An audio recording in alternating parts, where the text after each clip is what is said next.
Estimados irmãos, a paz. Sejam todos bem-vindos a mais uma edição do nosso Master Coach em prol da ministração da palavra.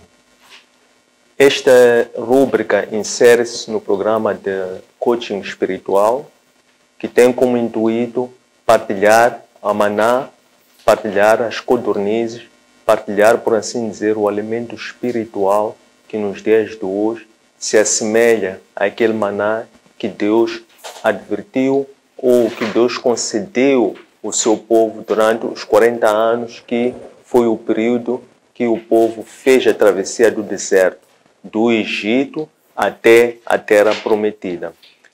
Através desta série de sessões de ministração da palavra, nós pretendemos materializar a nossa missão, que é de desenvolver novos discípulos pelo Espírito Santo.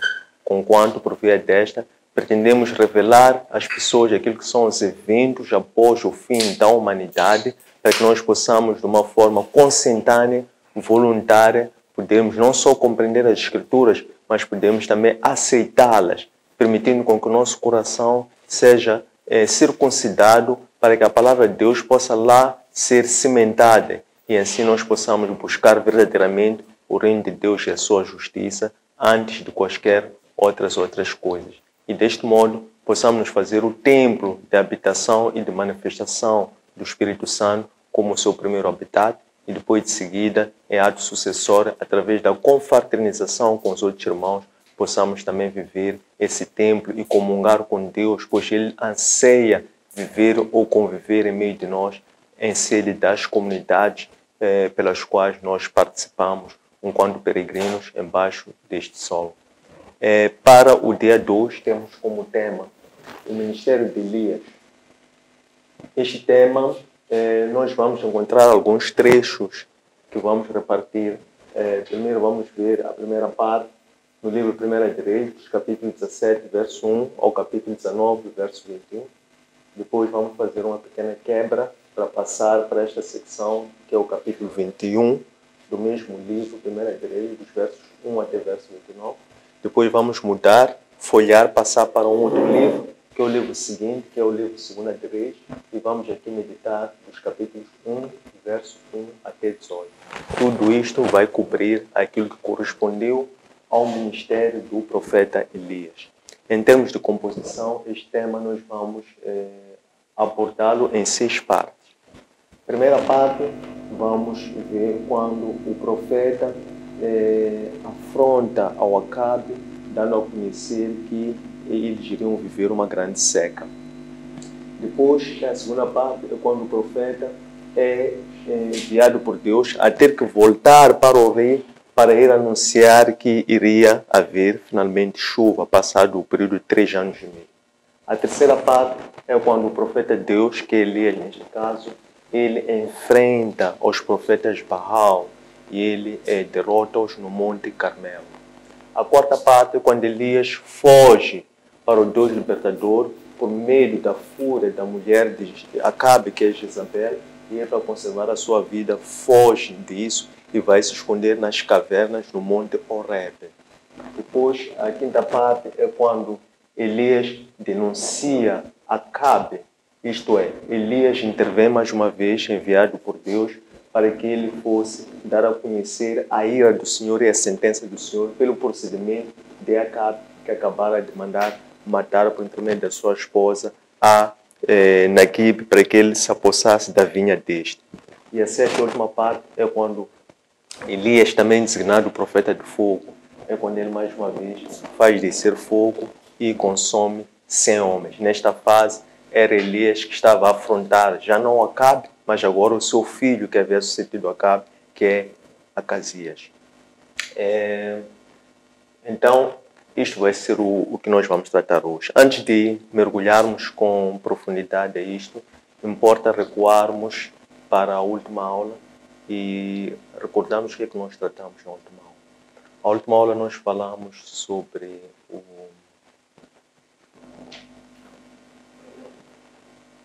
divisão do reino. Na divisão do reino nós vimos 2 fatos que, embora estejam separados, mas eles não estão isolados. O primeiro fato foi aquilo que foi o decreto que dava a conhecer a vontade de Deus em dividir o reino. Isto ocorreu quando Deus, estando já insatisfeito com a conduta do rei Salomão, em que este já viveu uma apostasia embriagada com a sua velhice, isto é, Salomão já não servia a Deus de todo o seu coração como ele havia manifesto no início de seu reinado. Então Deus, descendo a Salomão, deu a conhecer a Salomão que por causa desta conduta de Salomão, ele iria dividir o reino, mas que essa decisão iria ter efeito a partir da geração seguinte, isto é, a partir do filho, ou do reinado do filho de Salomão. E depois, efetivamente, isto é uma visão que nós chamamos negativista ou uma visão deuteronomística. Depois, por inerência e coerência dos factos, nós vimos já como é que isso se desenrolou por via da conduta do filho de Salomão chamado Roboão. É que Roboão, quando ele estava a tomar a posse, ele foi interpelado por Jeroboão. Jeroboão, que era servo de Salomão, portanto era servo do pai dele. Então foi enviado por Deus à frente de tantos outros anciãos para que fossem sensibilizar a Roboão, para que este fosse mais compreensivo com o povo, reduzisse o jugo do povo e também falasse para o povo de uma boa forma, com respeito, com educação e também com cortesia. Mas Roboão não obedeceu à orientação dos anciãos, mas sim preferiu dar ouvido à sugestão de seus próprios amigos. E depois é quando Roboão reagiu já de uma forma dura, áspera para o povo, ignorando o apelo do povo, ele acabou por fazer com que o povo assim decidisse que passasse não mais a servir ao próprio Roboão. Afinal, esta postura de Roboão foi pela própria vontade de Deus, porque assim Deus também assim queria que ocorresse a divisão do reino, conforme Deus já tinha antes informado a pai de Roboão, que era Salomão. Então foi sobre isso que nós falamos, depois nós vimos a ruptura que foi a divisão do reino, a formação de dois reinos, o reino do norte, que era governado por Jeroboão, reino do sul de Judá, que era governado por Roboão, e depois nós vimos como é que isso decorreu, aquilo que nós chamamos foi a idolatria da tribo do norte, que depois Deus manda um jovem profeta para que esse jovem profeta fosse interpelar a Jeroboão, quando Jeroboão quis impedir que o povo descesse até Jerusalém para ir adorar a Deus. Então o jovem profeta vai, ele interpela esse ato de Jeroboão e ele começa a amaldiçoar aquele altar, dizendo: altar, altar, eis que suscitará um rebento da casa de Davi, chamado Josias, e este irá fazer com que os ossos destes falsos sacerdotes sejam então o holocausto que vai ser erguido sobre essa lenha. Então foi basicamente isto que nós tratamos na última aula. E então hoje vamos ato sucessivo, porque esta narrativa, a intervenção do profeta Elias, dá continuidade a isto que nós tratamos na última aula. Com efeito, o que acontecia nesta altura? Nós estamos agora a olhar para estes fatos ocorreram na tribo do norte, não na tribo do sul. Isto é, ocorreram no reino de Israel, não no reino de Judá. Então o reino de Israel, que é o reino do norte, já vivia essa grave apostasia que estamos a explicar, que era cometida por Jeroboão. Então Jeroboão foi aquele que reintroduziu o culto Baal dentro de Israel. Então, para além de ter introduzido o culto Baal, ele construiu 2 bezerros de ouro e depois ele começou, ele pessoalmente, a oferecer sacrifícios, ele pessoalmente a levar o povo também a uma grave apostasia.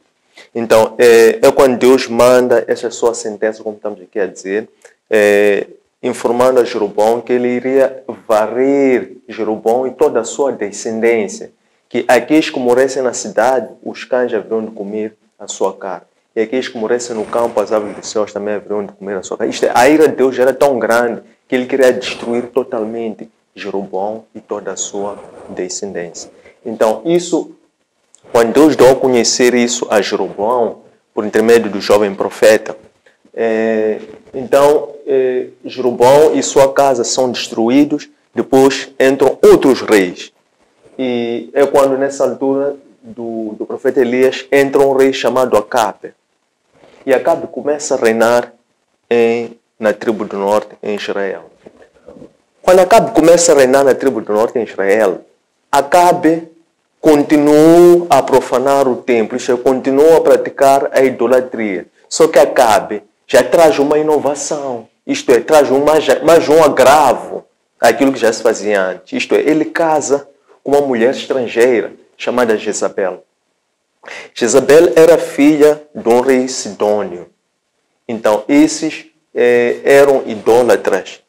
E Jezabel, ao casar com Acabe, ela mandou matar os verdadeiros profetas e ela trouxe profetas pagãos, profetas idólatras, para que passassem a servir ali naquela tribo.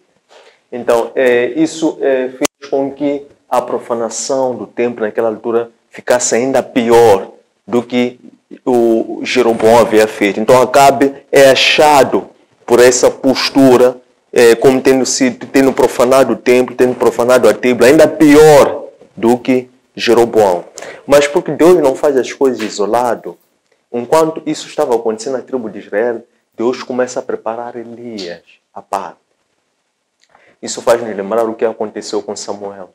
Enquanto havia a profanação do templo de Siló, na altura de Eli e de seus filhos, Deus enviou vários profetas para advertirem, para fazerem com que eles mudassem, para fazer com que Eli falasse aos seus filhos e impedisse com que seus filhos continuassem a profanar o templo. Mas esses não deram ouvido. O que Deus fez? Começou a chamar e a preparar Samuel à parte.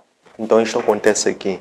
Enquanto estava a acontecer isso a Acabe, que era o rei da tribo do norte, Deus já parte em separado, num lugar muito recôndito, muito longe, chamada Tisbe. Tisbe é em Guilé. Em Guilé há um monte chamado Tisbe. E lá é um monte, é uma cidade muito pequena. Quer dizer, uma cidade tão pequena, tão insignificante, que até nem se conhece a localização desse mesmo ponto. Então lá nasceu um jovem chamado Elias. Então, enquanto nasce Elias em Tisbe, enquanto essa profanação estava acontecendo ao lado, no Reino do Norte, Deus começa a preparar um profeta chamado Elias. Elias é designado como sendo um profeta. Há várias denominações que se atribuem a Elias. Uma delas disse que ele é um profeta solitário. Por que se diz que é um profeta solitário? É que ele não se conhece como tendo, na sua tradição, sido preparado antes por uma escola de profetas. Ele vem como uma pessoa anônima. Uma pessoa que vem dessa cidade muito pequena e insignificada, chamada Tisbe. Ele também é chamado como um profeta de fogo, porque ele é aquele profeta que fez com que o fogo caísse muitas vezes. Ele fez com que, por intermédio do fogo, manifestasse a glória e o poder de Deus. Então, ele interviu com fogo, quer naquele confronto que ele fez aos profetas Baal, quer também no momento em que ele foi levado em glória por carros e cavalos de fogo. E aqui assemelha essa forma como Elias é levado, assemelha essa forma como Enoque também foi levado, porque Enoque não passou pelo corredor da morte, por assim dizer. Enoque é aquele que é descrito no livro de Gênesis, que viveu uma idade quase que perfeita, viveu quase 365 anos. Então Elias também é designado como um profeta de fogo. O que acontece é que Elias tinha uma tarefa muito áspera, muito dura, muito arriscada, que Deus deu a Elias. Qual era a missão que Deus deu a Elias? Era para que Elias varresse todo o culto Baal de Israel. Isto é, a missão que Deus dá a Elias era para que Elias parasse, destruísse, reabilitasse, renovasse o culto e expulsasse toda aquela idolatria que era cometida na tribo de Israel. Nessa altura, Israel era governada por um rei chamado Acabe e tinha uma esposa chamada Jezabel. Então, a missão que Deus dá a Elias era precisamente para Elias ir destruir ou varrer aquele baalismo que era praticado na tribo do norte. Então, é assim que Deus fala a Elias. E Elias vai e dirige-se a Acabe. E Elias, quando vai e dirige-se a Acabe, diz a Acabe: pelo Deus vivo que eu sirvo, não haverá chuva aqui nesta terra, senão com a minha palavra. Por que Elias diz isso? É que naquela altura eles adoravam Baal, adoravam outra deusa que consideravam que era a esposa de Baal, chamada Astarote. o que é que aquele povo fazia? Aquele povo atribuía a chuva, a sementeira, a colheita, a abundância. Eles davam isso graças a esses deuses. Diziam que isso era pela graça desses deuses, não pela graça de Deus único, omnipotente, Deus dos céus, Deus das alturas. Então Deus diz a Elias, vai lá dizer a Acabe que não há de haver chuva, isto é, aquilo que eles acham que é o motivo de haver chuva, que é por causa dos deuses deles, vais tu dizer que agora não há de haver chuva, porque somente há de voltar chuva quando Deus permitir. Então Acabe vai dizer isso por palavras, Elias vai dizer isso por palavras a Acabe. Logo depois de Elias ter a coragem de ir dizer isso a Acabe, depois Deus volta a falar para Elias, diz Elias, retira-te daí e vai para uma outra zona. Então, o que é que acontece? Elias, após ter dito isso, Deus queria que Elias não se corrompesse, não ficasse ali naquela cidade, naquela zona que era que para ele não correr risco de ser contaminado pelas práticas idólatras daquele mesmo povo. Então Deus diz, Elias, agora sai daqui, vai para um ponto muito distante, vai para Kiriot. Kiriot era uma planície, um local onde tinha uma torrente de água, uma torrente de Kiriot. Então ele vai para aquela torrente que estava mesmo perto do Rio Jordão. Então Deus diz a Elias, vai até Kiriot e que lá eu dei ordem aos corvos. E os corvos vão te dar de alimento lá. Então alimenta-te da água e de carne que os corvos vão te dar e beba daquela água, daquela torrente. Estamos a imaginar o que são corvos. Corvos, por um lado, são considerados animais muito egoístas, que até nem os próprios filhos, eles têm dificuldade de dar comida aos próprios filhos. Mas também o corvo, nós sabemos que é considerado como um animal narcófago, porque é um animal que se alimenta de cadáveres. Então imaginem vocês, pelo poder de Deus, Deus a dizer, Elias, vai para Kiriot, fica lá, que eu vou dar ordem aos corvos para te alimentar. O que os corvos faziam? De manhã e de noite iam dar a Elias pão e carne. E para além disso, Elias também alimentava-se de água. Então Elias ficou ali um tempo. Depois Deus volta a aparecer a Elias e diz, Elias, agora sai daí. Vai até Sarepta. E lá na Sarepta, has de encontrar uma viúva pobre. Essa viúva pobre vai te receber e vai te alimentar. Elias parte obedecendo a Deus. Portanto, só faz isso que é uma pessoa que tem temor, porque isso é coisa de loucos, aparentemente. Elias, obedecendo a Deus, parte da torrente de Kerit e vai até Sarepta. Quando ele está a entrar na Sarepta, ele vê uma mulher que está a juntar lenha. Ele aproxima-se daquela mulher e ele diz, peço-te água. Então ela foi buscar água. Quando ela traz água para dar a Elias, Elias diz também, peço-te comida. Então aqui Elias apresenta-se como um profeta faminto, diz, peço-te comida. Aquela mulher diz assim, eu não tenho comida para te dar, porque eu só fiquei com um punhado de farinha e um pouco de azeite para preparar a última refeição para eu e o meu filho comer, depois de comermos vamos morrer, porque não temos mais comida. Então, Elias diz àquela mulher, ainda assim, antes de você preparar essa comida para você e o seu filho comer, eu quero uma parte dessa comida. Então prepara primeiro o pão para mim, dê-me de comer. Depois, has de comer tu e teu filho. Então aquela mulher, obedecendo a Elias, ela prepara um pão e dá a Elias por refeição. E depois Elias acrescentou quando disse isso, quando Elias diz, prepara um pouco de pão, dá a mim. Elias diz, já um oráculo de Deus, diz assim, porque Deus diz assim, que onde houver farinha, há de haver em abundância. E o azeite também há de haver em abundância, até que se faça chuva, não vai faltar comida.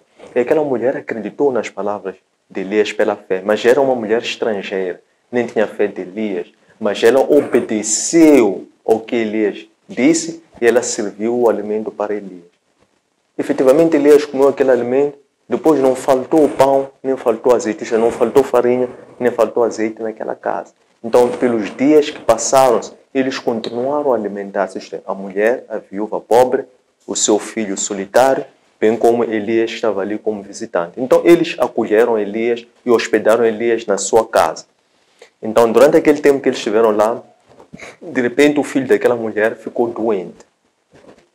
Quando o filho dessa mulher fica doente, ela vira-se para Elias, porque ficou doente e aquela doença era tão grave que começou a agravar-se dia a dia até o ponto de aquela criança começar a ter problemas de respirar, problemas respiratórios. Então aquela mulher ficou assustada, preocupada. Vira-se para Elias, diz: homem, o que tenho eu a ver contigo? Qual é o problema que é entre nós dois? Por que agora que tu vieste, meu filho ficou doente? Então é porque agora que você veio, Deus se lembrou do meu pecado, por isso é que meu filho está doente. Isto faz nos lembrar aquela tradição ortodoxa dos judeus que associam o sofrimento ao pecado. Então esta mulher, neste caso, também estava a dizer que o fato do meu filho estar doente, até estar para morrer, é porque Deus se lembrou de algum pecado que eu cometi, porque você veio me visitar, você está aqui. Então Elias ficou sensibilizado por aquela situação, ficou constrangido por aquela situação, por aquela mulher foi quem lhe acolheu, foi quem está dando de comer, quem está a se hospedar, e ele ainda viu o filho daquela mulher doente. Então Elias, preocupado, carrega aquela criança, vai pôr no leito da sua cama. Elias era um profeta ungido, e ele sabia que não pode se aproximar de um corpo morto, porque está escrito na lei. Mas Elias, ainda assim, transgrediu essa disposição da lei por empatia com a situação daquela mulher, e ele deitou-se 3 vezes sobre aquela criança, rogando para Deus intercedendo. Senhor, não bastava essa mulher ter me recebido, ainda faz com que essa mulher tenha a dor da morte do seu filho. Então ressuscita a alma desse filho. Então ele fez aquilo por 3 vezes e o espírito, a alma daquela criança voltou a reanimá-lo, aquela criança voltou com vida. Então Elias carregou aquela criança, foi entregar àquela mulher. Aquela mulher disse: realmente tu és um homem de Deus. Isto é, aquela mulher viu em Elias não um pregador. Um pregador é uma pessoa que tem palavras eloquentes, palavras bonitas, que fala tal e qual, ou até muito mais do que vem nas Escrituras Sagradas. Mas ela viu em Elias não um pregador, mas um homem de Deus. O quê? Viu uma pessoa humilde, uma pessoa simples, uma pessoa com um espírito reto, uma pessoa com poder do Espírito, que a sua palavra tem um poder e consegue vivificar e transformar as pessoas. E ela reconheceu por aquele ato de Elias, ela disse: verdadeiramente tu és o homem de Deus. Então Elias converteu uma mulher pagã, uma mulher estrangeira, pela obediência dessa mulher que não desprezou ao que Elias antes dissera, e ela fez aquilo e ela viu um milagre a acontecer. Depois disso, então, Deus diz a Elias: Elias, agora podes voltar. Vai dizer a Acabe que a chuva há de vir. Então Elias parte, já tinha terminado a missão dele lá. Quando Deus disse: sai, Elias saiu, ficou 3 anos e meio. Aconteceu esses 2 fenômenos, estamos aqui a ver. Depois Deus volta a Elias e diz: Elias, agora já podes voltar para Acabe. Vai dizer a Acabe que a chuva há de voltar. Então Elias vai ter com o rei. Quando Elias está a caminho do rei Acabe, o rei Acabe manda chamar um dos seus superintendentes, um profeta chamado Acabias. Esse profeta Acabias era o profeta que conseguiu salvar 100 profetas quando Jezabel mandou matar todos os verdadeiros profetas. Então Acabias, ele escondeu em grupos separados de 50 profetas em caverna. E esses profetas foram salvos da fúria, bem como daquele ato hediondo de Jezabel que mandou matar todos os verdadeiros profetas. Então, Acabe manda chamar esse profeta chamado Acabias. Diz assim: Acabias, vai lá procurar por todas as torrentes, todas as planícies, para ver onde podemos encontrar ervas, para darmos de comer aos cavalos e aos burros, porque eles não podem morrer, nós já não temos nada, já passa muito tempo sem chuva. Então, vai por este lado, vai procurar ervas para darmos de comer aos cavalos e aos burros, enquanto eu vou por este lado. Então, enquanto Acabias ia à procura de ervas, ele encontra-se com Elias. Elias é caminho de Acabe. Então, Acabias vendo Elias diz: não és tu, Elias? Ele prostra-se. Reconhece que Acabias é um profeta, mas olha para Elias e prostra-se para Elias. Ele diz: não és tu, Elias? Elias diz: sim, sou eu. Peço-te que tu vás dizer a Acabe que eu vou ter com ele hoje. Acabe diz, não, eu não posso fazer isso. O meu senhor Acabe, desde que tu saíste, anda desesperadamente à tua procura. Ele já mandou homens, já mandou por vários, já vasculhamos por todo o sítio, ainda não te encontramos. Então, se eu for hoje, agora e dizer Acabe, tu estás para ir, depois Deus te leva, sei lá para onde, e depois Acabe não te encontra, é capaz ele de matar a mim. Então, peço, te suplico que me poupes desse encargo. Então, Elias jura para Acabe, diz, pelo Deus vivo, eu juro-te que hoje mesmo eu irei ter com Acabe. Vai só anunciar que eu vou e realmente hoje eu irei ter com Acabe. Então, Acabe obedece, volta e vai dizer a Acabe que ele seca. Então, Elias diz que não. Quem causou toda esta seca és tu e a tua esposa Jezabel. Por causa da vossa idolatria, Deus se irou e ele fez com que houvesse essa seca. É por isso que agora estou a voltar para vocês verem que agora a chuva há de vir pela vontade de Deus. Então, agora te dou o seguinte desafio. Vá buscar os 450 profetas Baal, que Jezabel, que vocês introduziram, que prestam o culto ao baalismo, e vai buscar também os 400 profetas Astarote, e leva-os até o Monte Carmelo. Eu estarei lá. Então lá vamos desafiar para ver quem é o Deus verdadeiro. Então Acabe aceita o desafio. E, nesse caso, Elias, então, vai para o Carmelo, Acabe vai com os 450 profetas Baal. E o povo ficou ali como testemunho.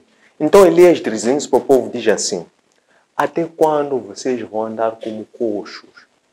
Até quando vocês vão servir a Deus e Baal ao mesmo tempo? Vocês têm que se decidir. Ou sirvam a Deus, ou sirvam a Baal. Não andem como coxo. Então, quando Elias diz isso ao povo, Elias diz assim: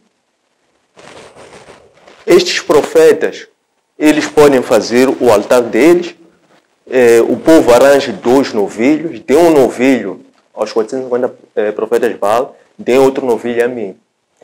Os 450 profetas Baal, que eles ofereçam esse novilho no altar e que eles mandem vir o fogo dos céus, adorando deuses deuses. E eu também vou fazer o mesmo. Então vocês, o povo, como testemunho, vão ver os 2 casos, quem é que vai mandar vir o fogo. Aí vocês vão ver quem é que cultua o Deus verdadeiro. O povo disse sim, realmente isso faz sentido. Isso pode ser.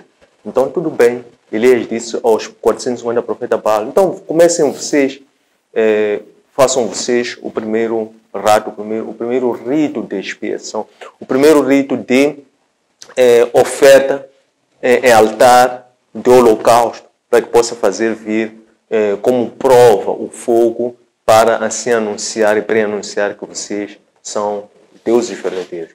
Então eles começaram ali, puseram um novilho sobre o altar e começaram ali a invocar os deuses deles, a invocar, a darem voltas, a cantarem, a dançarem, a saltarem. O tempo foi se passando, estava a aproximar-se já quase ao meio-dia. Nada estava a acontecer, o fogo não estava a vir.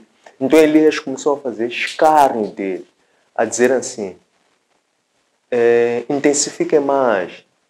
Talvez foi de férias, ou talvez viajou, ou talvez está a passear o vosso Deus. Intensifiquem mais, ou talvez está a dormir. Intensifiquem mais, talvez ele possa acordar, possa ouvir. Eles continuaram a intensificar-se, nada. Então, quando eles começam a cortarem-se em si, para que o sangue saísse, isso a mostrar como se fosse uma forma de tornar vivo, ou de aumentar o seu clamor, de aumentar a sua intercessão, de chamar mais a atenção dos deuses deles. Nada acontecia. Então, Elias diz assim: vocês já tiveram um tempo mais suficiente, agora é a minha vez. Então o povo disse sim, realmente agora é a sua vez. Então Elias, o que ele fez primeiro? Ele primeiro restaurou o altar que havia sido destruído. O que ele fez? Quando ele restaura esse altar, ele prepara o altar seguindo o rito de acordo com a lei. Então ele manda juntar 12 pedras. Essas 12 pedras que representam 12 tribos de Israel. Depois ele manda pôr um sepulcro à volta dessas 12 pedras. Portanto, era fazer uma pequena vala, cavar ao redor dessas 12 pedras. E depois de seguida ele diz para se pôr a lenha sobre as pedras. De seguida, então, ele mandou que se pusesse a novilha sobre a lenha. De seguida, então, ele mandou que se fosse levar 4 talhas de água, isto é, 4 cântaros de água cheios. Depois ele pediu que se regassem o sepulcro à volta com aquelas 4 talhas de água por 3 vezes. 4, 3, 12. 4, 3, 4 vezes 3, 12, 12 pedras. Depois de se fazer isso, então, Elias começa a invocar a Deus. Então ele diz: pelo Deus vivo que ocultou, que o Senhor faça vir o fogo consumador, o fogo devorador do alto dos céus e consuma totalmente este holocausto. E quando Elias faz isso, a mandar o poder de fogo, interceder 2, 3 vezes, então de repente vem um raio de fogo de cima e consome totalmente aquilo que estava ali, aquele holocausto. Então, quando o povo viu isso, o povo prostrou-se por terra ao chão. Disse sim, verdadeiramente esse é o Deus verdadeiro. Então ele logo de seguida disse: então agora mandem prender esses 450 profetas Baals, que nenhum deles fuja. Então o povo pegou aqueles 450 profetas Baal. Então Elias, ele pessoalmente matou todos os 450 profetas Baal. Depois de Elias fazer isso, então Elias diz para Acabe: Acabe, agora pode ir comer, pode ir beber, porque daqui a pouco já há de vir a chuva. Então vai agora, antes da chuva vir, porque como estamos em cima do monte, se a chuva vier, vais ter dificuldade de sair, porque há de ser uma chuva torrencial. Então vá, adianta. Então, enquanto Acabe ia, Elias lá no cimo do monte, chama o seu superintendente, o seu servo, e pergunta: vai lá para ali olhar das colinas, fica lá a ver se consegues ver uma nuvem aí a ver. Então ele foi a primeira vez, voltou e disse não. Ele disse: vai de novo. Foi, voltou e disse ainda não. Terceira, quarta. Na 7ª vez que ele voltou, disse sim. Estou a ver, há uma nuvem que está a vir ali como assim, vem como um punho assim de uma mão. Então Elias disse: então aí já está a vir a chuva. Então vamos rapidamente nos sair, nos retirarmos daqui. Então Elias, ele põe-o, junta a sua cabeça dentro dos seus joelhos e Deus, pelo poder da sua glória, ele saiu dali e até ultrapassou Acabe pela força da transfiguração, por assim dizer, pela elevação de seus órgãos de sentido. Ele foi retirado dali pelo poder de Deus para outro local. Então, depois de isso ter acontecido, Acabe, assustado com isso tudo que viu, ele vai contar tudo isso à sua esposa Jezabel. Tudo aquilo que tinha acontecido, que aqueles 450 profetas Baal haviam sido derrotados e haviam sido mortos por Elias. Quando Jezabel ouve isso, ela fica com um ataque de raiva. E ela então jurou ali. Disse: eu juro que não vai passar 24 horas, até amanhã, a esta mesma hora, que Elias não vai ser morto. Então ela mandou isso como um recado com alguns emissários, com alguns informantes, para que eles fossem dizer isso a Elias. Quando essa informação chega ao conhecimento de Elias, Elias fica com medo de Jezabel. Porque Jezabel ameaçou matar ele. Elias já conhecia o que Jezabel foi capaz de fazer no passado. Então Elias, com medo disso, ele decide fugir para conservar a sua vida. O que Elias faz? Parte para o deserto. Então ele anda durante um dia. Anda. Ele chega, depara-se no deserto. Já cansado, deita-se. Ele, quando deitou-se, ele antes desejou a morte. Ele disse a Deus: Deus, peço que me leves a minha vida. Prefiro que me leves a minha vida. Isto é, Elias achava que tinha fracassado, porque ele naquele momento ficou com medo. Isto é, o Espírito de Deus tinha lhe desamparado, ou ele tinha sentido isso por causa do medo. O medo era superior à fé de Elias, momentaneamente, e fez com que Elias fugisse para o deserto. Elias, quando chega lá, então pede a Deus para que lhe tirasse a vida, e depois ele, debaixo de uma sombra, ele apanha sono. Quando apanha sono, o anjo desperta Elias. Elias, quando desperta, Elias olha assim, vê um travesseiro, vê água e vê pão. Então o anjo diz: coma, alimenta-te. Elias alimenta-se. Depois de Elias alimentar-se, volta a dormir de novo. Então o anjo volta a despertar Elias. Desperta, levanta-te. Olha para os lados, Elias olha para os lados e diz, coma. Coma para recuperar as forças e continua a tua viagem, que ainda tens muito caminho por percorrer. Então Elias alimentou-se, recuperou as forças e continuou a caminhar. Elias, quando continuou a caminhar, andou durante 40 dias e 40 noites. E foi terminar no Monte Horeb. Monte Horeb é o Monte Sinai, é o monte onde Deus desceu a Moisés para lhe dar a lei. Então Elias, chegado lá a Horeb, Elias vai se esconder numa caverna. Quando Elias está escondido numa caverna, Deus já aparece. Diz, Elias, Elias. Elias ouve a voz. Diz, Elias, o que estás a fazer aí? Sai daí, não fica aí. Porque Deus agora vai passar daqui a pouco. Então Elias fica atento. De seguida, vem 3 sinais estrondosos. O primeiro sinal foi um grande vento que soprou. Então, Elias, quando vê aquele vento, lembrado da advertência que o anjo tinha dito que há de vir Deus, Elias, atento ao aquele vento, ele fica assim, atento para ver se estava ali Deus. Nada, Deus não se manifestou depois daquele vento, era só o vento. Só. De seguida veio um segundo grande sinal, que foi um grande terremoto que houve. A terra tremeu. Elias sente aquele abalo, fica assim atento, Deus também não aparece. Elias de seguida viu um terceiro sinal, que foi um fogo que veio, uma lareira de fogo que vem. Elias também preocupado, Deus não se manifesta. Depois desses 3 sinais, então vem um vento suave a soprar, uma brisa a soprar, no silêncio. Então Elias, quando houve esse silêncio, essa brisa a soprar, depois desses 3 sinais de vulto, Deus começa a falar para Elias. Diz, Elias, o que estás a fazer aí?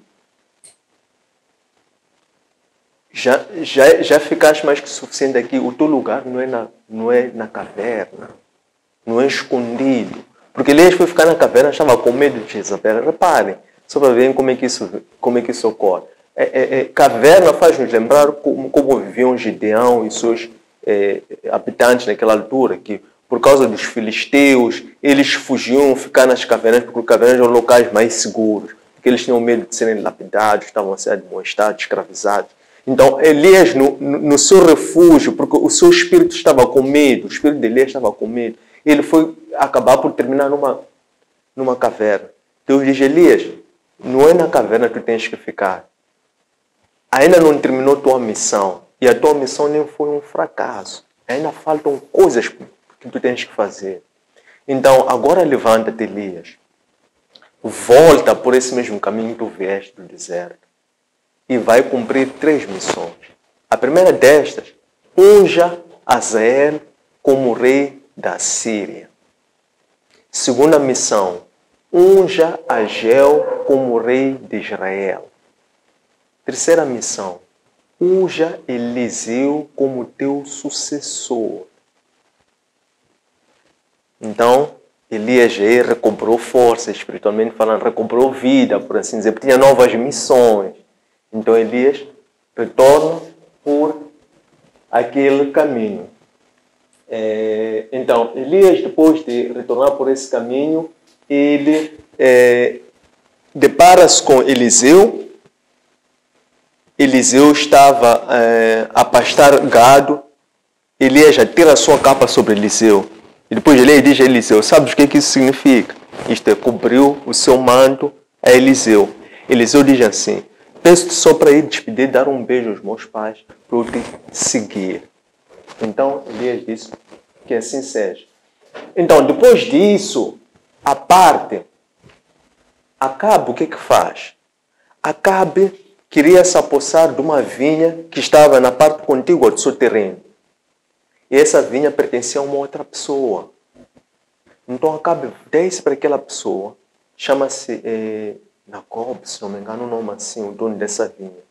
Ele aproxima-se para esse homem chamado Nacob, ele diz, peço-te essa vinha, peço que me vendas essa vinha, eu posso te dar dinheiro, eu posso te dar uma outra terra, mas eu preciso dessa vinha.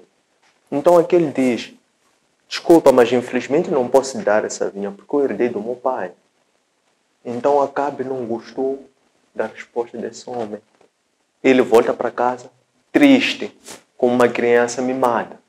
Então ele, quando está lá triste como uma criança mimada, a esposa dele, Jezabel, diz, o que se passa? Ele diz, aquele homem lá está a negar dar-me aquela terra que eu quero fazer, a vinha. Então Jezabel diz, mas tu é que és o rei, como é que ficas assim? Então não seja por isso. Eu pessoalmente vou tratar de reaver aquela vinha e te dar. Então o que Jezabel faz? Jezabel conspira um plano para matar aquele homem. Então, Jezabel conspirando aquele plano para mandar matar aquele homenzinho. Aquele homenzinho morre, depois ela volta para casa e diz, Acabe, aquele já morreu, então pode ir levar a terra para ti. Então Acabe, quando já está a descer para ir capturar, para ir se apossar, para ir levar aquela terra para si, Deus mais uma vez diz a Elias aquilo que Jezabel tinha feito. Então Deus vai dizer a Elias, vai lá interceptar Acabe, que está a querer ir pegar a poçada da terra que não lhe pertence. Porque além de querer a poçada dessa terra que não lhe pertence, teve que matar esse jovem, um homem inocente que era o dono dessa terra. Então Elias vai ter com Acabe, quando Acabe está para ir ter com a terra. E Elias chega lá e diz a Acabe, Acabe, você está para fazer algo pior, que é a poçada de terra que não é tua. Depois de teres morto também um homem inocente, sangue inocente. Então agora, só venho te informar o que Deus reservou para ti. É que Deus está tão irado contigo, com o teu proceder, que Ele vai destruir totalmente a ti e toda a tua família. Aquela condenação que aquele jovem profeta tinha dado a Jeroboão, que era destruir totalmente a casa de Jeroboão, então Elias volta a dar a Acabe agora, a dizer que Deus vai destruir a ti toda a tua casa, toda a tua família. Que se algum de vós até morrer na cidade, os cães vão comer esse cadáver. Se vocês, calhar que vocês moram no campo, então as aves dos céus vão comer o vosso cadáver. Então Acabe, quando ouve isso, Elias diz, tu és meu inimigo, mais uma vez me apanhaste. Mais uma vez me apanhaste, porque era a segunda vez que Elias ia lhe interceptar quando ele estava a fazer desvios, por assim dizer. Então, depois de Elias denunciar Acabe desta forma, então Elias, já na fase final do seu ministério de Elias, morre. Morre depois de Acabe como? Porque Acabe continuou teimoso e continuou perverso. Quando Elias diz isso a Acabe, Acabe fica com medo e fica arrependido. Ficou com medo daquela sentença que Deus disse através de Elias, que Deus vai mandar destruir toda a tua família. Então Acabe fica com medo e fica arrependido. Então ele, arrependendo-se, veste-se de saco, começa a orar para Deus, a pedir perdão a Deus. Então Deus diz a Elias, Elias, visto o que Acabe fez, ele até se arrependeu pelo fato de ter ido dar a conhecer a minha justiça. Então eu vou cancelar essa minha ira, não vai acontecer agora, vai acontecer nas futuras gerações de Acabe, dando a dizer que aquilo ia acontecer com Acasias. Só que Acabe, ele ainda assim, depois disso, voltou a continuar com as suas profanações. O que ele fez? Ele decide associar-se ao rei Josafá para ir recuperar uma terra dos assírios. Eles estavam em paz, mas ele voltou à ganância dele e vai ter com o Josafá, diz que não, junta-te lá a mim e vamos lá atacar estes assírios para recuperarmos essa terra que nos pertence. Então, quando eles se fazem para essa guerra, Acabe pede para Josafá ele trocarem-se de roupa de guerra, porque ele queria disfarçar para que o inimigo não lhe identificasse na guerra. Então, quando eles estão em combate, confundiram Acabe com Josafá, porque Josafá estava a vestir as roupas de Acabe e Acabe estava a vestir as roupas de Josafá. Quando aqueles estão para atacar, porque viram pela roupa que este é Acabe, quando estão para atacar, matar Acabe, Josafá grito de guerra. Então eles reconhecem pela voz que não, isso não é Acabe, porque o comandante deles tinha dito, não matem ninguém, não toquem, nós só queremos Acabe. Então, quando eles ouvem pelo grito de guerra que este não é Acabe, é Josafá, pouparam Josafá. No meio do combate, tertúlias aqui, armas para aqui, setas para aqui, flechas para aqui e acolá, de uma forma divinamente guiada. Uma flecha vai e pica, corta e fere a Acabe, precisamente num ponto onde fazia diferença entre as suas armaduras, como se fosse num buraco de agulha. E aquela seta precisamente vai ali e espeta a Acabe. E Acabe fica ferido. Realmente, quando Acabe fica ferido, ele diz àquelas tropas, porque ele estava no carro, ele diz às tropas, recuem, porque eu estou ferido. E eles realmente recuaram a viatura de Acabe, só que Acabe perdeu tanto sangue que ele acabou morrendo e os cães lamberam seu sangue, cumprindo-se aquela profecia de Elias. Depois disto acontecer, então sucede a Acabe Acasias, que é filho de Acabe. Acasias, quando está no reino, também que não era diferente do seu pai, outro apóstata, outro idólatra, ele estando ali a reinar, ele de repente fere-se. De que forma? Ele acaba por cair da janela, do andar de cima, e depois ele fere-se. Ele estando lá ferido, então ele manda os seus superintendentes, aqueles que lhe servem, para irem consultar Baal, para dizer o que ia acontecer com ele. Ele estava com medo, com o seu estado de saúde, pelo ferimento que contraiu por aquela queda. Então ele, mais uma vez, volta a querer recorrer à idolatria mais uma vez, dizendo, vão lá consultar Baal, a ver o que vai acontecer. Quando ele pensa assim, também Deus volta a falar para Elias. Diz, Elias, Acasias está a ir consultar Baal. Então você vai interceptar Acasias dizendo, por acaso não existe um Deus vivo, Deus de Israel, para vocês irem consultar a Baal? Então realmente, quando aqui estão a ir a cumprirem a orientação de Acasias para irem ter com Baal, Elias vai e intercepta esse grupo e diz assim, por acaso não existe um Deus verdadeiro, não existem verdadeiros profetas para vocês irem consultar falsos profetas de Baal? Então aqueles homens voltam para Acasias. E Acasias diz, por que vocês voltaram tão cedo? Ele disse, não, houve um homem quando estávamos a caminho que nos interceptou. Ele perguntou como é que estava vestido esse homem. Se não estava vestido com pele de roupa. Então ele diz, esse é Elias. Porque Elias vestia-se como um profeta dos antigos. Elias vestia-se com pele de camelo. Elias vestia-se com pele de ovelha. Era como ele se apresentava. Ele cingiu o seu cinto, a sua cinta também com cinta, né? de animais. Era assim que ele se apresentava, por isso é que ele é tipificado como se fosse João Batista, pela forma como ele se apresentava, também pelo seu ministério, por assim dizer. Então, ele diz assim, então, se Elias disse isso, vou lá dizer a ele para vir ter comigo. Então ele manda 50 homens, com um comandante. Então, esses vão ter com Elias. Elias estava num monte. Não se identifica que monte é esse. Estava sobre um monte. Então, sobe esses 50 homens vão ter com Elias. Diz, Elias, o rei está chamado. Então, desce depressa agora, para ele ter com ele. Elias diz assim, por acaso, eu tenho medo, eu tenho receio, eu tenho que ir ter com ele. Se eu é que sou o profeta, então eu não tenho que ir ter com ele, ele é que deveria vir ter comigo. Então já que vocês querem que eu vá à força, então Elias manda vir um fogo do céu, e aquele fogo desce e mata aqueles 50 homens. Porque aqueles homens vinham com força, autoridade e desrespeito para com Elias, mas Elias sendo homem de Deus, Elias ia dar a conhecer que eles, para não adorarem Baal, eles ainda vão dizer, Elias, o rei estava a chamar, vem depressa. Elias disse, não, manda vir um fogo, o fogo vem, consome aqueles 50 homens. Acasias fica a saber que aqueles 50 homens dele perderam vida com o fogo de Elias. Ele mais uma vez volta a mandar outros 50 homens. Outros 50 homens sobem para aquele monte. Repetem as mesmas palavras do primeiro grupo de 50 homens com a mesma agressividade, isto é, com aquela postura de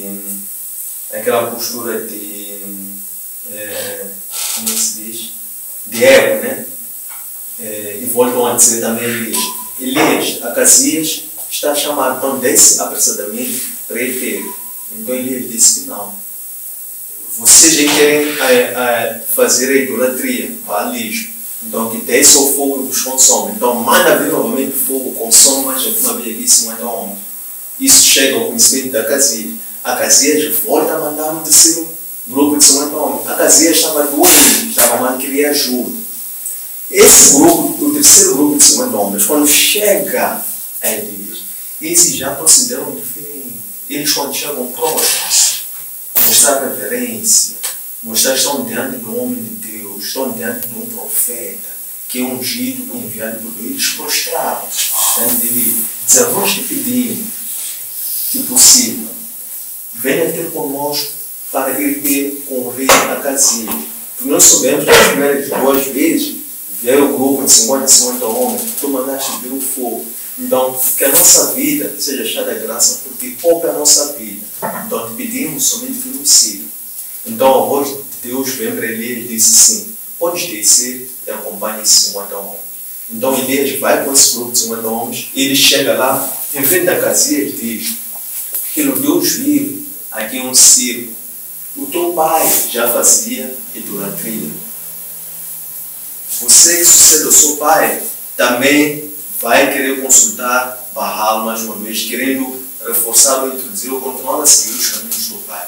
Então Deus mandou te dizer que você não vai ser vivo dessa doença. Essa doença, aqui onde você está no leito da tua aqui onde você está doente, no leito da tua cama, você não vai ser daqui vivo, você vai morrer.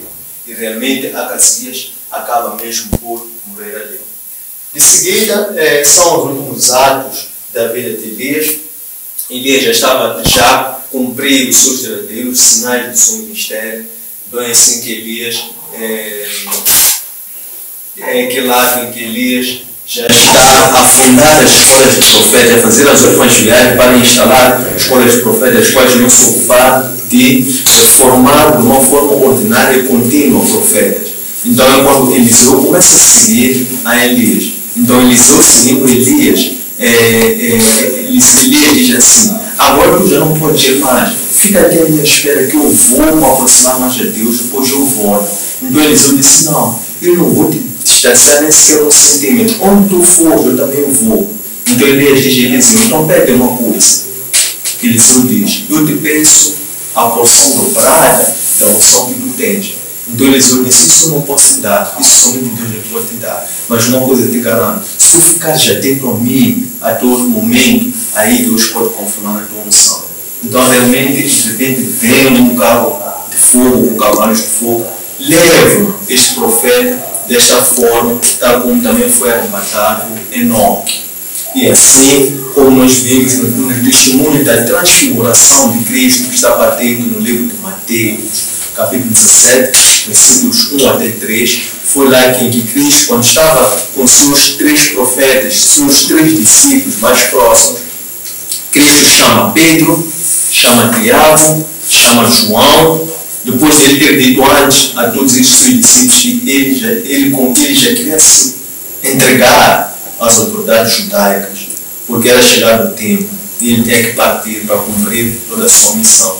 Então depois ele puxa esses 3 discípulos, Pedro, Tiago e João, e depois esses vão junto com ele, e depois eles separaram-se dos outros, somente com esses 3 discípulos, esses veem a cara de Cristo a mudar-se. Ele chama de foi transfigurada. Quando ele vê essa transfiguração de Cristo, vem Cristo já junto a Elias e a Moisés no monte. Então, desta forma que prescreve a forma como Moisés morreu, e que Moisés não se conhece a sepultura de Moisés, a forma como Elias morreu, não se conhece a sepultura de Elias, até porque Elias, quando estava já para chegar no dia da sua morte, ele dirigiu-se para aquele monte onde Moisés morreu.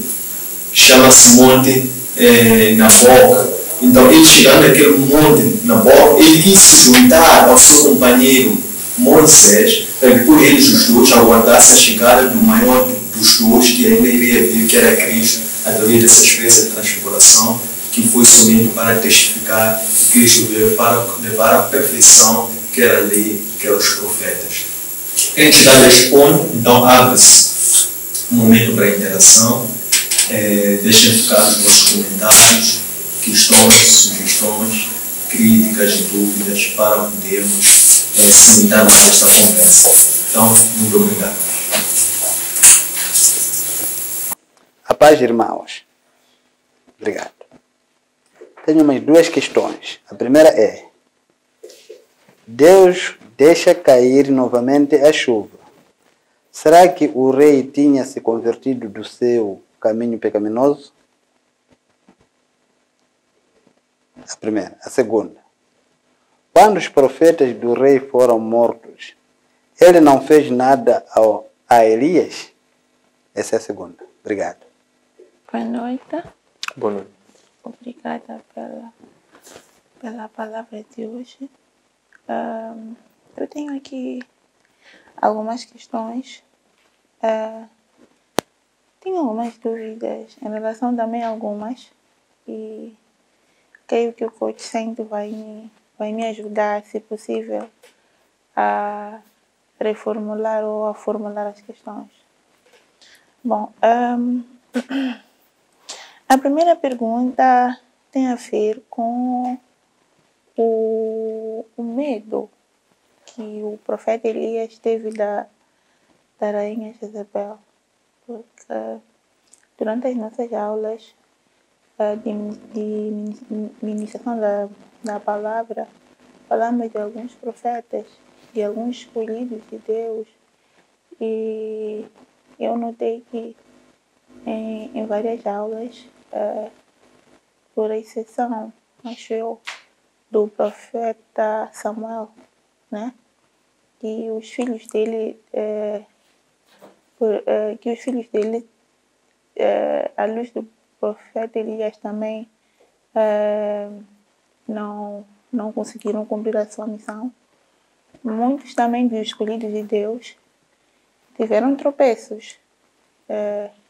Nesta aula também consegui perceber que o profeta Elias teve medo da rainha Jezabel.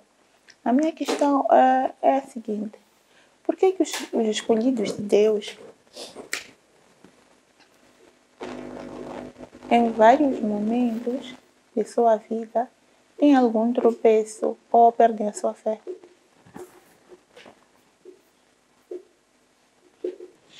Durante a ministração de hoje, estava bem atenta e o coach falou do profeta Elias ter ido se refugiar no monte.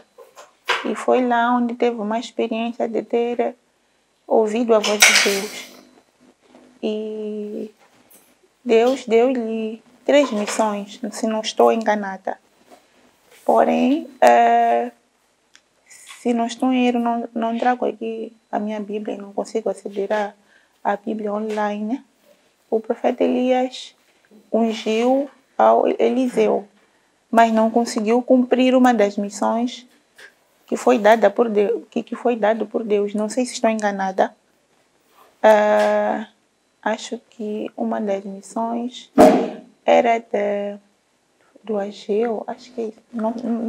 Não sei se estou enganada, mas acredito que ele não conseguiu cumprir uma das missões e quem cumpriu foi o Eliseu como profeta.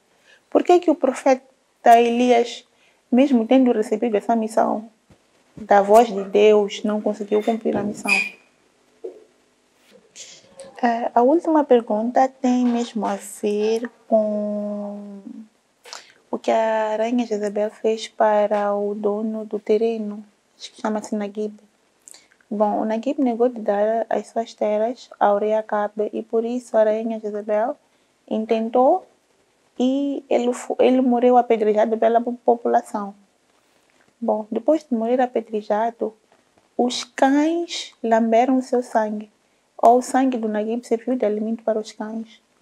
E esse episódio também sucedeu com o rei Acabe. Bom, qual é a lição que nós podemos tirar destes 2 episódios? Estimados irmãos, a paz. A paz. Trago cá comigo algumas questões e contribuições que se calhar podem tornar este maná mais compreensivo, mais completo, por assim dizer. A primeira delas é: qual é a diferença do Elias em relação aos profetas formados na escola de profetas?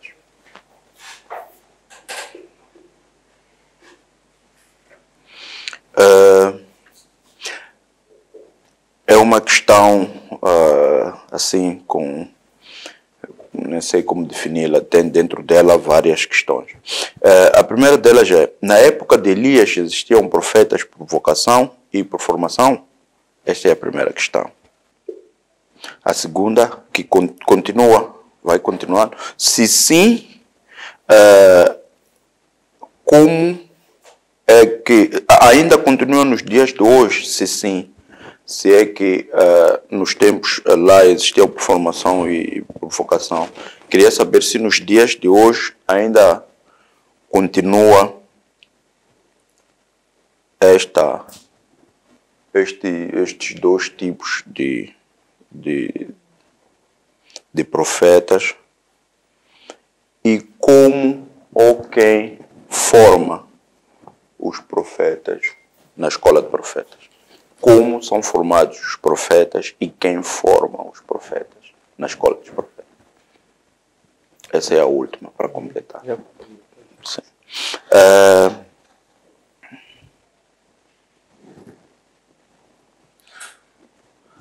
O que aprender do Elias e da mulher estrangeira com o azeite e a farinha? O que aprender do Elias e da mulher estrangeira com o azeite e a farinha, e como podemos aplicar este aprendizado hoje?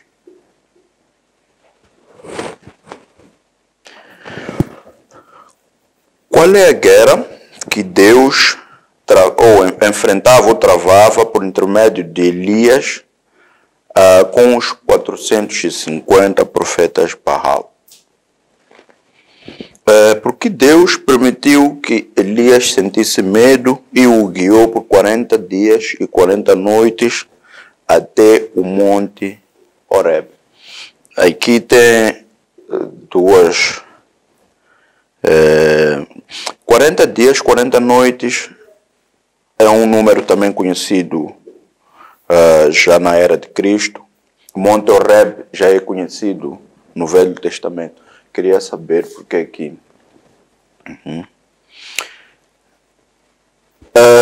O que hoje, nos dias atuais, podemos chamar de Monte Horeb?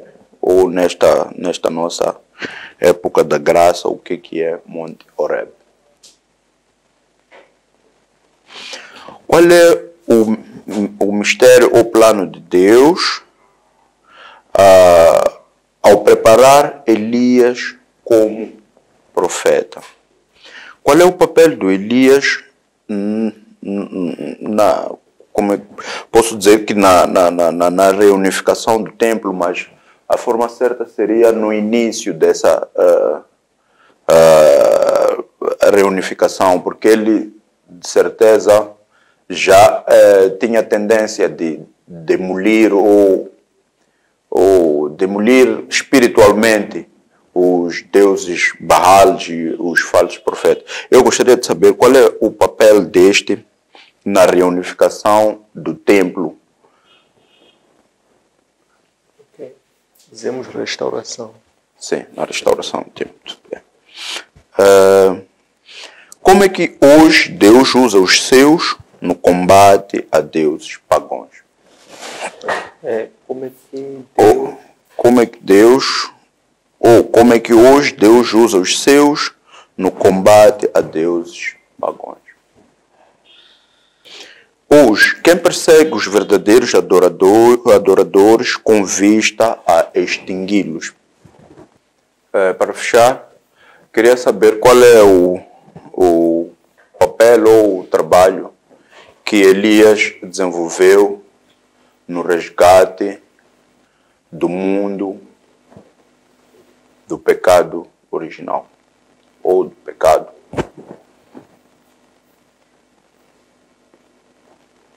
Estimados irmãos, quero em primeiro lugar agradecer as questões que foram colocadas, que vão nos ajudar a ampliar o espectro de análise deste tema, que é de veras importante para essa instrução e também para aprofundar alguns tópicos ou assuntos que merecem esta atenção, também para articular alguns elementos que foram abordados nesta aula com outros elementos, com outras experiências, com outros fenômenos, com outros acontecimentos que ocorreram ao longo de todo o texto bíblico. Isto, em conjunto, vai contribuir para uma maior compreensão da palavra de Deus, bem como para a elevação da nossa fé, pois a fé ocorre por ouvir e obedecer a própria palavra de Deus. Então, a primeira destas é: será que o rei se converteu de seu caminho pecaminoso com a chuva predita pelo profeta Elias? O rei Acabe não se converteu com este sinal. Este sinal foi o início do combate, foi o início da missão do profeta Elias. A missão que o profeta Elias tinha era de varrer o baalismo totalmente, que era praticado a nível do reino do norte, do reino de Israel. Então ele iniciou através deste sinal, quando ele iniciou confrontando diretamente os deuses que o reino do norte adorava. Porque eles atribuíam que aquela prosperidade que eles viviam, aquela abundância de chuva, aquela colheita que eles tinham, aquela prosperidade que eles viviam, eles atribuíam aquilo aos deuses que eles cultuavam. Então, precisamente, de forma incisiva, a missão de Elias iniciava precisamente em Elias ter que confrontar essa crença que eles tinham. Então, é por isso que o início da ação de Elias foi o Elias ter ido dar a conhecer a Acabe que não iria haver chuva somente quando ele voltasse a anunciar pela sua boca, dando a entender que existe um Deus que rege aqui esta terra, que não são esses deuses a quem vocês cultuam, mas isto era apenas o início de uma longa história, de muitas nuances, porque a apostasia já estava muito entranhada, já estava muito nas entranhas, quer da Acabe, quer do povo de Israel, porque também nós vimos que isso foi adensado pela mistura que Acabe teve quando ele escolhe a Jezabel como sendo sua companheira de vida, como sendo sua esposa. Então, a Jezabel era filha de um rei sidônio. Então, isto, mas também a infestação que a Jezabel trouxe, quando ela, tendo morto, todos os verdadeiros profetas, ela trouxe também outros falsos adoradores, portanto, o sacerdote Baal, que eles passaram a estar à frente do culto. Então, era uma missão espinhosa, era um trabalho muito grande, e isto foi apenas o início. Então, ele não se converteu aqui nesse sinal, muito menos com tantos outros sinais, milagres, prodígios que ocorreram mais para a frente. 2. Quando os profetas do rei foram mortos, não fez nada a Elias. Por que o Acabe ficou sem ação diante de Elias? É que Elias conduziu o processo de uma forma concertada, negociada e de uma forma acordada com o próprio Acabe. Por quê? Porque quando Elias vai procurar Acabe para ele dizer que agora há de vir a chuva, Acabe logo que vê Elias diz: tu és aquele que és o rebelde que criaste essa toda a confusão e que nós estamos a viver essa fome por tua causa. Então, Elias de pronto disse que não. O causador deste sofrimento, desta grave, dessa fome, não sou eu, és tu. Mas para fazermos prova disso, então convido a que possamos ir nos confortar no monte. Chama os teus 450 profetas de Baal, chama 400 profetas Asteroide, que eu estarei lá para confrontar, e lá vamos ver quem é o causador deste sofrimento. Então, isto depois foi testemunhado pelo povo, que também ocorreu ali, para poder o povo, enquanto testemunha. Então, o povo também era parte, porque também apanhava por tabela aquele todo sofrimento. Então, o povo também acompanhou este mesmo processo. Por isso é que, no fim, quando o povo reconheceu que o Deus de Elias que era o Deus nas alturas, é por isso que logo quando o Elias disse, então prende os 400 profetas, então foi o próprio povo que pegou, segurou aqueles mesmos profetas. Então o rei aqui já estava sem ação. Foi um processo transparente, foi um processo concertado e foi um processo negociado, que ele e Elias haviam combinado e acordado. 3. Por que as escolhas de Deus em vários momentos têm... Por que os escolhidos, de Deus, em vários momentos têm algum tropeço ou perdem a sua fé? No caso, por que Elias sentiu medo de Jezabel? O que acontece é que os escolhidos de Deus também são homens, como qualquer um. Homem tem o quê? Tem medo, tem receio, tem dúvida. São homens comuns. Mas, por serem escolhidos, eles são retirados dos homens comuns, pois eles são preparados, eles têm uma preparação diferenciada. Mas essa preparação diferenciada não exclui deles o medo, o receio. Até o próprio Cristo, ele também teve manifestações enquanto humano, chorou, sentiu medo, sentiu raiva. Então, os escolhidos de Deus também assim os sucede. Só que a fé que eles têm, porque eles são guiados por um Espírito, pela vontade soberana de Deus, quanto mais eles obedecem, mais esta força sobrenatural, eles adquirem uma força acima do comum, uma força diferenciada dos outros. Porque eles também têm topreços, têm fraquezas, têm fragilidades.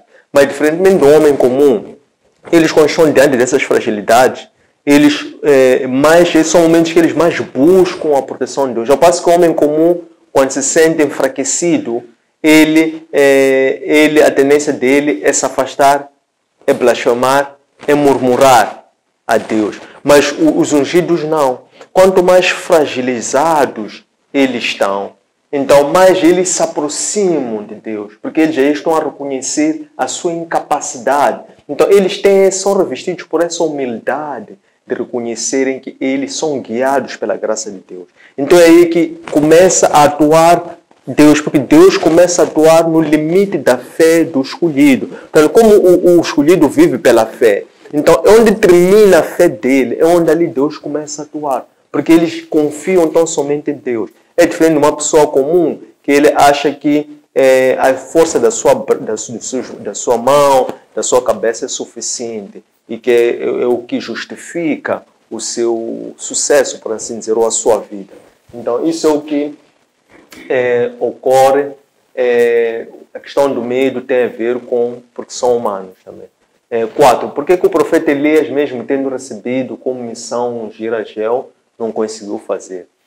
O profeta Elias recebe como missão e ele ficou muito claro o que ele tinha que fazer. E cada uma dessas missões tinha um certo propósito específico. A missão de ter que ungir a Israel era para que os assírios depois foram esses que dominaram o reino do norte.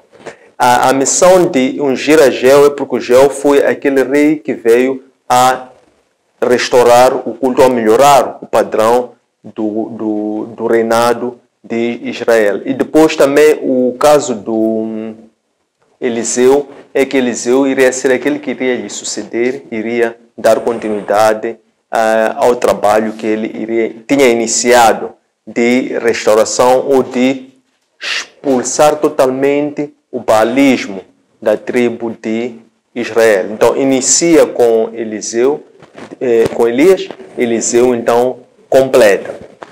Então, é assim que esta foi a orientação, esta era a missão e esses eram os objetivos, os propósitos dessas mesmas missões em separada, 3, e que as 3 elas confluíam numa única missão, num único sentido, que era aquela missão que Elias tinha, que era de expulsar totalmente Baal. E Elias, durante o seu ministério, que durou um período de 25 anos, ele conseguiu, com sucesso, executar essa missão.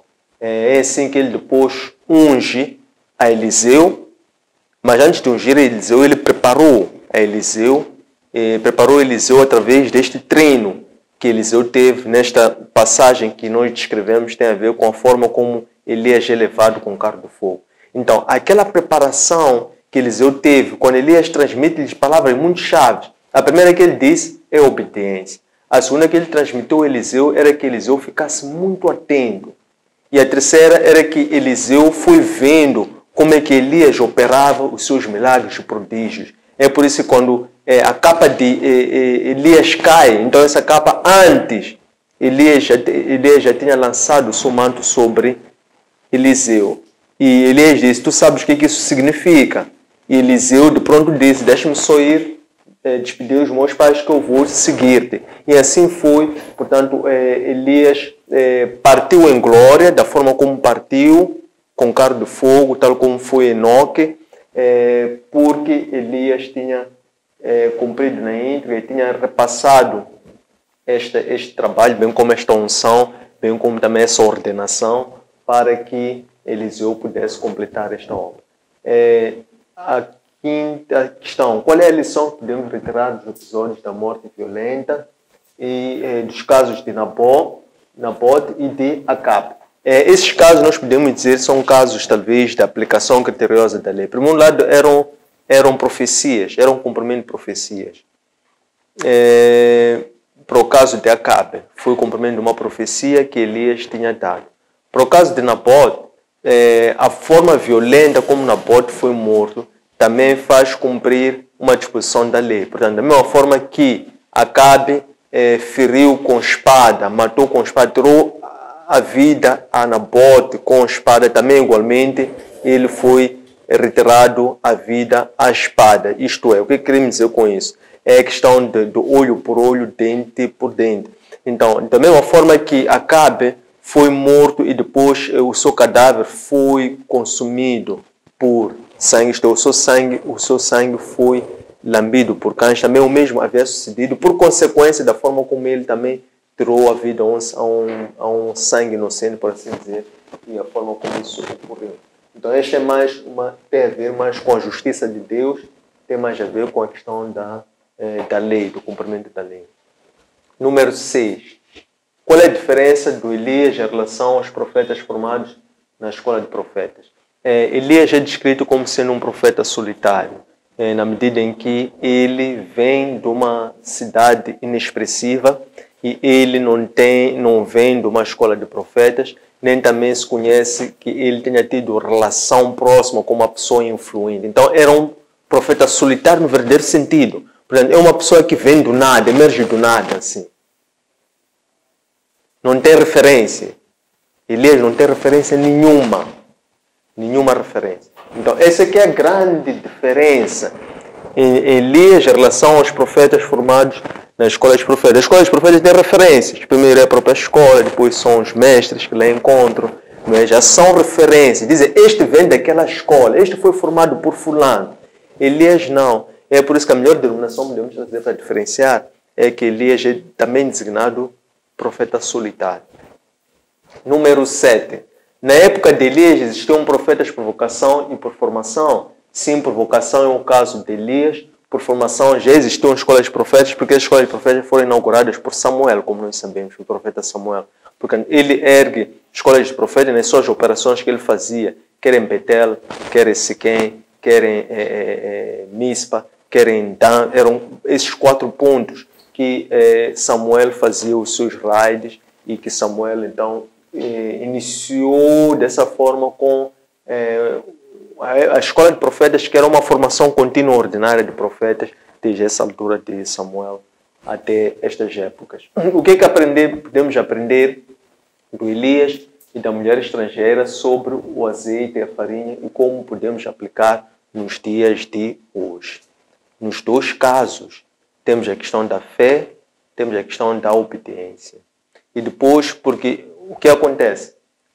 Deus, quando dá uma instrução a uma pessoa, que foi no caso, deu uma instrução a Elias, depois ele criou uma provisão. Por isso é que ele disse a Elias, lá onde tu fores, lá em Sarepta, lá vai ser recebido por uma viúva e essa vai te dar o alimento durante o tempo que tu vais estar lá hospedado. Então, Deus tinha falado, tinha preparado em separado duas pessoas aparentemente que não se conheciam, nunca tinham se visto. Mas era um destino que Deus tinha visto mais para frente.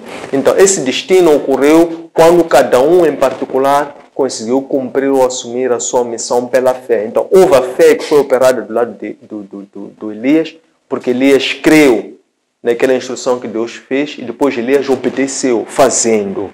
E depois também do lado da mulher, da viúva, pobre, de Sarepta, pior, uma mulher estrangeira, houve uma fé, porque ela creu nas palavras de Eliseu, mesmo sem conhecendo Eliseu, e houve também uma obediência, na medida em que ela também, sem olhar para os meios, porque se ela olhasse tão somente para os meios, para o sofrimento, para a situação presente, ela não teria obedecido. Logo, quando tu não obedeces, a fé cai. Porque a fé materializa-se pela obediência. Então, ela também, para além da fé, em receber e considerar as instruções de Elias, ela também obedeceu. Obedeceu como? Quando ela não se deixou levar somente pela sua situação presente, porque ela só tinha condições para preparar a última refeição. Até porque ela estava à procura de lenha quando Elias lhe encontrou. Então ela disse, eu estou à procura da lenha para confeccionar a minha última refeição, para eu e meu filho comermos e depois morrermos. Então ela também não olhou para os meios. Então a fé e a obediência, que foi operada de forma distinta em duas partes, fez com que um propósito maior pudesse vir. Qual foi o propósito maior?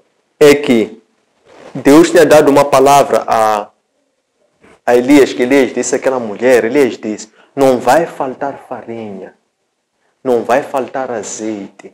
E quando a mulher, pela fé, obedeceu, realmente, durante aqueles dias que Elias teve, não faltou alimento para eles. 9. Qual é a guerra que Deus travava por intermédio de Elias contra os 450 deuses Baal? Esta guerra era uma guerra teológica, era uma guerra perpétua, é uma guerra divinal. Mas neste contexto era uma guerra muito específica. O problema que aqui existia era a idolatria, já nem se tratava de apostasia, porque a idolatria já é uma apostasia levada para o extremo. Então, mas quem introduz o culto a Baal aqui em Israel foi Jeroboão. Depois continuou, chega a Acabe agrava. Agrava como? Quando ele escolhe como esposa Jezabel, que era filha de um príncipe sidônio, que depois esse volta a reintroduzir baalismo, constrói templos de Baal e depois ela própria extermina os verdadeiros profetas, os profetas araônicos, os profetas levíticos e introduz sacerdotes de Baal, que esses que passavam a serem os intermediários, a serem os sacerdotes do povo, por assim dizer. Então, essa que era a guerra. Isto é que eles tinham profanado o templo completamente. Então, era isto que era o motivo da guerra de Deus. Portanto, Deus, enquanto via isso acontecer por parte de Acabe, perpetrado por Acabe em conluio com sua esposa Jezabel, Deus não ficou diferente. É quando Deus já parte, começa a preparar uma pessoa insignificante. Uma pessoa que vem de uma cidade que nem tem expressão, nem se conhece onde é que é essa cidade, esse sítio. Uma pessoa sem nenhuma referência, que era o Elias. Não é? Então Deus prepara Elias à parte, uma pessoa que nem era, na consciência de nem alguém se poderia imaginar que iria existir uma pessoa que vinha de uma cidade, nem se sabe de onde é que é essa cidade. Deus prepara essa pessoa precisamente, que era para ir cumprir esta missão. Número 10. Por que Deus permitiu que Elias sentisse medo e conduzisse-o por 40 dias, 40 noites? Já tínhamos falado um pouco mais na frente. Aqui, o que aconteceu? Deus tem os modos próprios dele de agir. Se Elias teve medo, é porque por fim nós vimos que afinal é porque Deus queria que ele fosse receber uma nova missão lá. Mas Deus, antes de dar a missão, perguntou: Elias, o que tu fazes? Porque Deus gosta que você primeiro tenha consciência do que está acontecendo, para você compreender. Então Deus perguntou: Elias, o que tu fazes aqui? Na caverna. Deus vai passar daqui a pouco. Elias começa a ficar atento aos sinais. Primeiro vem o vento forte, depois vem o terremoto, depois vem o fogo, depois vem a brisa suave. Quando Elias já estava atento, porque já sabia porque que ele estava lá, já estava a entender o que estava a acontecer lá. Mas para isso acontecesse, Deus fez com que Elias tivesse medo de Jezabel. Porque Elias tem que se apartar. Deus, quando quer falar com os seus servos, quer dar missões, Deus vai te isolar. Vai te isolar. Tu vai estar num sítio que não vai sofrer influências de barulhos, de agitação, não vai sofrer risco de ser contaminado, de ser infectado. Deus vai te afastar para tu teres um encontro privado. Isso chama-se teofania. Então, na teofania, Deus se expressa, se manifesta e tu veja Deus numa teofania. Teofania são encontros particulares e privados, Deus e o servo. Isso é uma teofania. Elias foi viver uma teofania. Para que ele vivesse aquela teofania, ele teve que sentir medo de Jezabel. Para que ele fugisse de Jezabel. E depois lá foi quando Deus começa a dar-lhe sinais. Quando ele a dormir, ele pede para Deus de tirar a própria vida. Depois apanha sono por cansaço. Depois desperta, um anjo diz: Elias, desperta Elias, acorda. Coma aqui. Depois Elias acorda, come e continua a andar porque ainda tens muito caminho para percorrer. Então tudo era um plano de Deus. Número 11. O que podemos chamar hoje do Monte Horebe? Monte Horebe hoje, o que podemos chamar? Isso remete-nos à questão da mulher samaritana, que é extremamente importante nós compreendermos os fundamentos da época da graça que foi inaugurada por Cristo.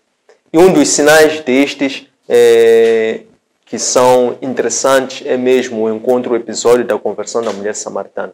Porque Cristo, quando converte a mulher samaritana, a mulher diz: verdadeiramente tu és um profeta. Onde é que eu posso adorar? Como quem diz: onde é que eu posso cultuar esse Deus que tu cultuas? Eu quero esse mesmo Deus que tu cultuas. Então, Cristo responde a ela que nos dias de hoje a questão não é onde adorar, nem no Monte Horebe, nem num outro monte, nem no Monte Gerizim, acho que é isso. Portanto, representando quer o monte da verdadeira adoração, quer o monte da falsa adoração. Quer dizer, já não é uma questão de onde adorar, não é? Porque não é uma questão de lugar. É uma questão de verdadeira adoração. E a verdadeira adoração é interior. Por isso ele diz, é uma adoração em espírito e em verdade. Então, voltando para a questão, o que podemos chamar hoje do Monte Horebe? Isso remete logo Monte Horebe, onde adorar. Porque na altura do Antigo Testamento era o Monte Horebe, onde Deus desceu para Moisés. Foi no Monte Horebe agora, onde Deus também apareceu para Elias. Então, o que significa Monte Horebe nos dias de hoje? Onde é que Deus pode aparecer a ti? Onde? Estamos na época dos verdadeiros adoradores. É a verdadeira adoração, em espírito e em verdade. Esse aqui é o Monte Horebe. Número 12. Qual é o mistério ou plano de Deus ao preparar Elias como profeta? Também já tínhamos explicado que preparam em separado para esta grande missão. A missão que era muito grande, árdua, espinhosa. Vale sempre lembrar, missão que Elias tinha era uma missão muito dura, muito pesada, muito áspera. Por isso tinha que ser uma pessoa solitária. Uma pessoa solitária, uma pessoa completamente que vive de uma total... Quer dizer, uma pessoa que vem da solidão, que não depende de pessoa, não depende do trem, depende unicamente de Deus. Ele diz de onde vem a sua gênese, a sua preparação. Ele vem disso, essa é a preparação que ele tem. Porque tinha uma missão muito grande à frente, né? Que era expulsar Baal. Contra quem? Contra dois reis muito difíceis, Acabe e Acasias, que é filho de Acabe. Então, este é que foi o mistério de Deus ao preparar Elias como profeta. Qual é o papel de Elias na restauração do templo? Então, o papel que Elias teve, nós estamos a ver que o templo tinha sido profanado. Mas o primeiro sinal, Elias vem depois de ter vindo antes o jovem profeta. O jovem profeta, quando apareceu, Jeroboão estava a querer oferecer holocausto em Betel. Estava a querer fazer o culto a Baal. Apareceu o jovem profeta e disse: altar, altar, amaldiçoa aquele altar. Altar, altar. A apontar que para frente há de haver reforma do templo, a dizer que há de nascer Josias. E Josias é aquele que incitou uma grande reforma no culto. Então, este papel que vem agora desempenhar Elias na restauração do templo é continuação desta missão. Qual é a missão? É retirar a imundície. Porque no Antigo Testamento, o sacerdote, ele primeiro tinha que se purificar a si, para depois purificar o templo. Purificar a si, para depois purificar o povo. Purificar a si, para depois purificar o país, ou a nação. Então, neste caso, o papel de Elias era para ele purificar o templo. Era para ele santificar o templo. Por isso é que Elias, quando foi, o que ele fez no Monte Carmelo? Ele lá no Monte Carmelo, ele restaurou o templo. Antes de ele oferecer o holocausto, mandar vir o fogo, o que ele fez? Ele construiu um outro altar.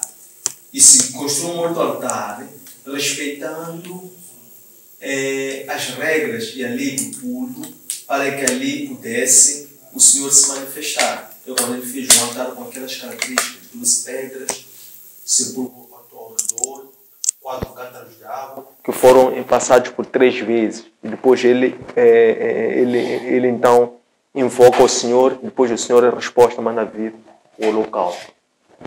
Como é que Deus usa os seus servos no combate à idolatria? Então, nos dias de hoje, Deus usa os seus servos no combate à idolatria quando Ele faz de cheios da palavra de Deus, faz de cheios do Espírito de Deus.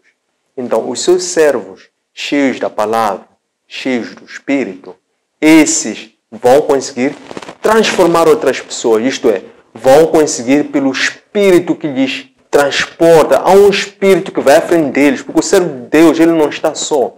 O próprio Deus vai à frente dele, é o próprio Deus que lhe coloca, lhe insere, que faz com que ele encontre pessoas que precisem de ouvir a sua palavra. Então ele vai inspirar essas pessoas para que essas pessoas possam transmitir um espírito.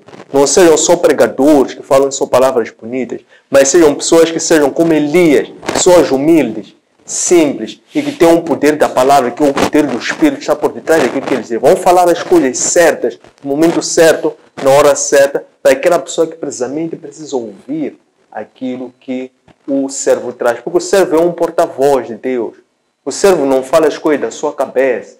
O servo não faz as coisas pela sua vontade. O servo é guiado pela intuição. O que é intuição? A intuição são os órgãos de sentido espirituais. Porque o servo, ele não vive em função dos seus órgãos de sentido físico. Ele não vive em função desses olhos físicos. Ele vê muito para além do que os olhos físicos veem. Ele ouve muito para além do que os ouvidos físicos ouvem. Por assim em diante. 15. Quem persegue os verdadeiros adoradores com vista a extinguir. Nos dias de hoje, quem persegue os verdadeiros adoradores, se nós formos encontrarmos, por exemplo, em Apocalipse, nós temos que nos dias que correm, nos dias atuais, a igreja hoje é atacada a uma tática fundamental que é eliminar a liberdade do culto. Há uma outra tática que é perseguir os verdadeiros adoradores ou perseguir a sua igreja. Portanto, o Apocalipse é o livro que, por excelência, cuida de tratar dos eventos dos finais do tempo, que é um momento em que os verdadeiros adoradores vão ser perseguidos. Isto é, os cristãos vão ser perseguidos. Então, quem persegue os verdadeiros adoradores hoje são aqueles que vêm como o anticristo. São aqueles que vêm como o anticristo. São aqueles que querem alienar, desviar o povo de Deus nos dias de hoje, disfarçando-se de pregadores, disfarçando-se de homens de Deus, mas enquanto a intenção deles é desviar essas pessoas para que essas pessoas possam servir, olha, é roubar a alma dessas mesmas pessoas. Não é há muito tempo. Perdeu desde que induziu o homem a tocar a árvore do bem e do mal, desde aquela altura. Então, o diabo, ele já não tem nada a perder. Então, ele vai fazendo as suas, vai mudando de táticas, porque ele é astuto, ele conhece as fraquezas do homem, ele conhece as fraquezas de cada um. Então, ele vai usando as suas várias táticas, vai se reconfigurando, vai se reinventando. Por quê? É por isso que Cristo diz, temos que sempre orar e vigiar, porque a forma como o diabo atuava ontem, não há de ser a forma como vai atuar hoje, não vai ser a forma como vai atuar amanhã. Então, também quando nós renovamos a nossa mente em Cristo, então nós também vamos renovando a nossa mente em Cristo, Ele vai nos alertando sobre novas formas de atuar do diabo. Nós sempre vamos conseguir identificar de longe e vamos sempre nos apartar disso, e mais do que isso, vamos como soldados da paz, como soldados de Cristo, vamos ter armas para poder destruir essas forças inimigas. E quando fizermos isso, não estamos a fazer isso pelo nosso mérito, pela nossa eficácia, pela nossa vontade. Estamos a ser guiados por uma força superior, suprema, que é o próprio Cristo, que é aquele que há de vir para instaurar um governo de paz por 1000 anos. 16. Qual é o trabalho, o papel de Elias no resgate da humanidade do pecado original? Então é um pouco isto que estava a explicar há bocado, porque Elias é esse que incitou. Estávamos a falar do resgate do pecado original. Nós falamos o que aconteceu no pecado original. É que o diabo quis pôr o homem contra Deus. Pôs o homem contra Deus. Então, qual é o papel do Elias?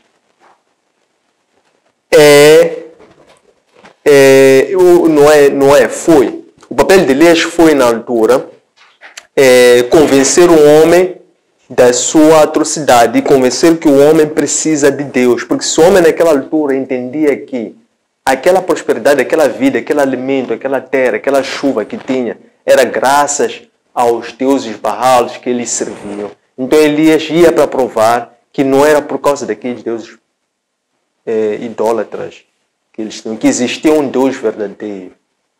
Por aquele povo, de tanto apóstata que estava, até já tinham esquecido na sua memória que existia um Deus verdadeiro. Então o papel de Elias era esse, era fazer com que o homem voltasse para Deus.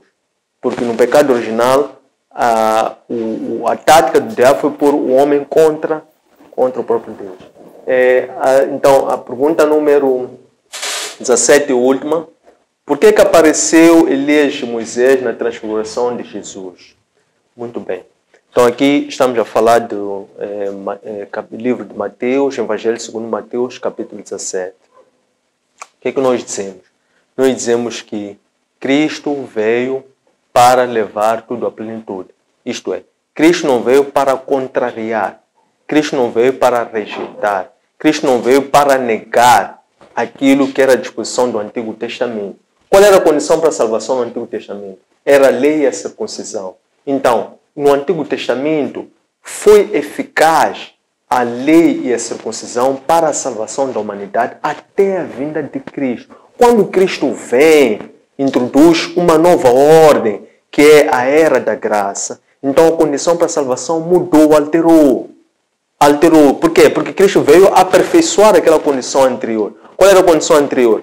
Lei e os profetas. Portanto, profetas que eram representativo do Elias e a lei que era representativo de Moisés. Então, é por isso que no ato da transfiguração, e para trazermos aqui um sentido teológico, importa lembrar que Elias, quando estava para morrer, Elias escolheu onde é que ia ser sepultado, mas não foi sepultado porque desapareceu, tampouco se conhece. Mas Elias é levado em carro de fogo. Se vê que Elias, quando estavam a se aproximar os dias da sua ida, ele foi para aquele monte onde Moisés também entende-se que foi sepultado, aquele monte onde Deus mostrou que era ali onde ele iria repousar, que era assim ao oriente de Jordão, próximo a Jordão.